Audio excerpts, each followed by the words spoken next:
লাস্টের দিকে বলে তেল নাই, 3-4 ঘন্টা 5 ঘন্টা অনেকে ওয়েট করে, আমরা তো দেখি প্রায়। আমার পজিটিভ যেটা হচ্ছে আমার টাইম কম লেগেছে, এটার জন্য আমি হ্যাপি।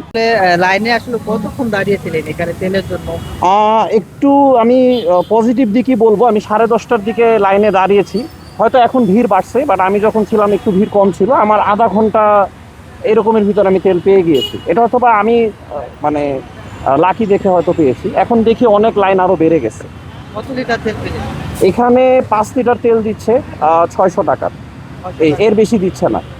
এই 600 টাকার তেলে কি আসলে আপনার কয়দিন যায়? আসলে কয়দিন যায় বলতে কি ভাই, আমি আসলে তো ঘোরাঘুরি করি অনেক। আমার আসলে দেখা যায় এটা 3 থেকে 4 দিন ম্যাক্সিমাম হয়তো টেনে টুনে যাবে। এরপরে আবার হ্যাসেলটা ফেস করতে হবে আর কি। সবসময় কি এখান থেকে নেওয়া হয়েছে?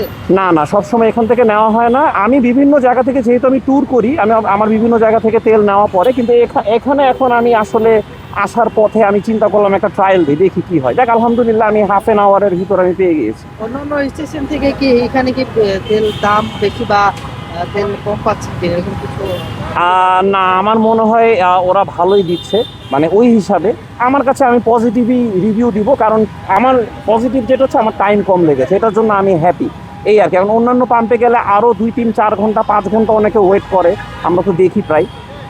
ইউটিউবে দেখি যে 5-6 ঘন্টা ওয়েট করে, আবার লাস্টের দিকে বলে তেল নাই। তো এরকম অনেক ঘটনা। এখানে আমি বলবো যে আই এম হ্যাপি, পজিটিভ।